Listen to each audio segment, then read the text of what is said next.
જય હિન્દ દર્શક મિત્રો, હું જમીલ પઠાણ, આપ જોઈ રહ્યા છો તીર સમાચાર। વાત કરીશું છોટાઉદેપુર નગરપાલિકા દ્વારા દબાણ હટાવ ઝુંબેશ થકી કરવામાં આવેલી મોટી કાર્યવાહીની। જી હા, નગરપાલિકા છોટાઉદેપુરમાં નવા બોર્ડની રચના બાદ પ્રથમ મોટી કાર્યવાહી કહી શકાય, કારણ કે નગરના મુખ્ય માર્ગ ઉપરના 400થી વધુ હંગામી દબાણોને દૂર કરવાની કાર્યવાહી કરવામાં આવી છે। આજે સવારથી પાવર હાઉસ 4 રસ્તાથી લઈ મહિલા પોલીસ સ્ટેશન સુધી તેમજ મહાત્મા ગાંધીજીની પ્રતિમા,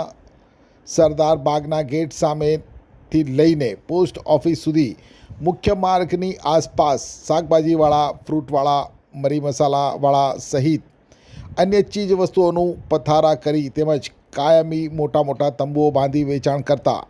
નાના મોટા તમામ ફેરિયાઓ, વેપારીઓને પોલીસ બંદોબસ્ત સાથે નીકળેલ પાલિકા ચીફ ઓફિસર સહિત સ્ટાફની ટીમ દ્વારા હટાવવામાં આવ્યા હતા। સામાન્ય રીતે જ્યાં પણ દબાણ હટાવવાની કામગીરી કરવામાં આવે ત્યાં વિરોધ અને ઘર્ષણની સ્થિતિ સર્જાતી હોય છે, પરંતુ આપણે જણાવી દઉં કે પાલિકાની દબાણ હટાવ ઝુંબેશ વિરોધ કે ઘર્ષણ વિના નિર્વિવાદ પૂર્ણ થઈ હતી। મોટાભાગના લારી ગલ્લા પથારાવાળાઓએ સહયોગ આપી સ્વેચ્છાએ પોતાની દુકાનો સમેટી લીધી અને સ્થળાંતરિત થયા હતા, કારણ કે પાલિકા દ્વારા છેલ્લા એક સપ્તાહથી સ્વેચ્છાએ 17 તારીખ સુધીમાં દબાણ દૂર કરવા માટે ગાડી ફેરવી જાહેર એનાઉન્સમેન્ટ કરવામાં આવી રહ્યું હતું। અત્રે ઉલ્લેખનીય અને મહત્ત્વની બાબત એ છે કે પાવર હાઉસ 4 રસ્તાથી લઈ મહિલા પોલીસ મથક અને બીજી તરફ જનરલ હોસ્પિટલ તરફના મુખ્ય માર્ગની આસપાસ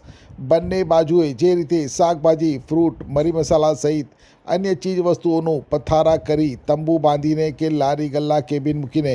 વેચાણ કરતા હોવાને લઈ માર્ગ ઉપર માત્ર ચાલીને જ પસાર થઈ શકાય, 4 વ્હીલ કે અન્ય વાહન લઈને અહીંથી પસાર ન થઈ શકાય તેવી સ્થિતિ વહેલી સવારથી રાત સુધી સર્જાયેલી રહેતી હતી। બોડેલી અને કમાટ તરફથી જનરલ હોસ્પિટલ જવા માટે 108ને અહીંથી પસાર થવું જાણે અશક્ય જેવું બની ગયું હતું અને એટલે જ મોટાભાગે 108 ક્લબ રોડ ઉપર ફરીને આવતી જતી હતી। અત્રે ઉલ્લેખનીય બાબત એ પણ છે કે પાવર હાઉસથી ગાંધીજીની પ્રતિમા સુધીના આ માર્ગને નગર પ્રવેશ માટેનો મુખ્ય કહી શકાય એવા ગૌરવપથ તરીકે જાહેર કરાયેલો છે, ત્યારે આ માર્ગ ઉપરની સ્થિતિ નગર માટે લાંછનરૂપ હોવાની સાથે અહીં વેપાર કરતા ગ્રામ્ય વિસ્તારના નાના વેપારીઓની સાથે અહીંથી પસાર થતા વાહન ચાલકો માટે પણ ત્રાસ સમાન હતું। ત્યારે દબાણ હટાવવા પોલીસ બંદોબસ્ત અને પાલિકાની ટીમ લઈને પહોંચેલા પાલિકાના ચીફ ઓફિસર ભાવિક બરજોડે મીડિયા સમક્ષ વાત કરતાં જણાવ્યું હતું કે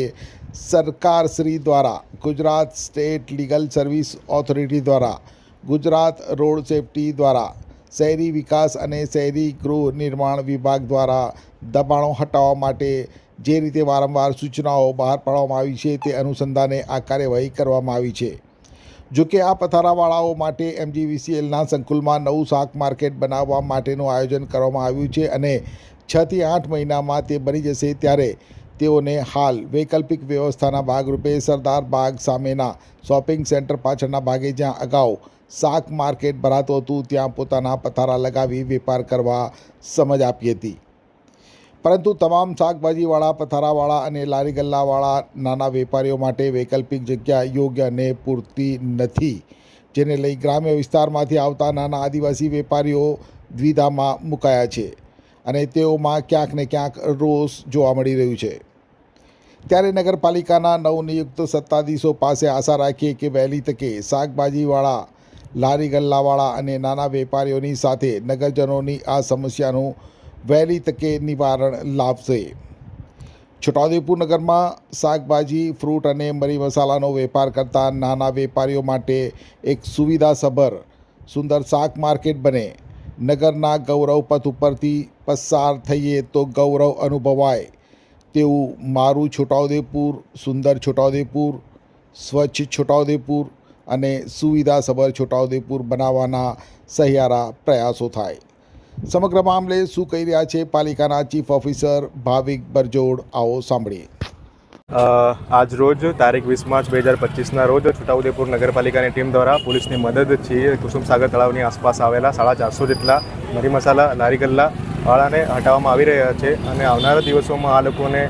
જૂના શાક માર્કેટમાં ખસેડવામાં આવશે। સરકારશ્રી દ્વારા, Gujarat state legal service authority દ્વારા, ગુજરાત રોડ સેફ્ટી દ્વારા અને શહેરી વિકાસ અને શહેરી ગૃહ નિર્માણ વિભાગ દ્વારા વારંવાર સૂચનાઓ બહાર પાડવામાં આવી છે કે શહેરમાં કોઈપણ પ્રકારના દબાણ ચલાવવામાં આવવાના નથી આ માટે અમે કાર્યવાહી કરી રહ્યા છીએ. આવનારા દિવસોમાં આ લોકો માટે નવીન શાક માર્કેટની ફાળવણી કરવામાં આવશે અને આપણે આશા રાખીએ છીએ કે 6 થી 8 મહિનાની અંદર નવું શાક માર્કેટ બની જશે 450 જેટલા.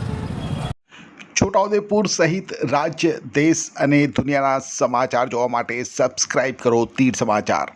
અને બેલ આઇકોન જરૂર દબાવો.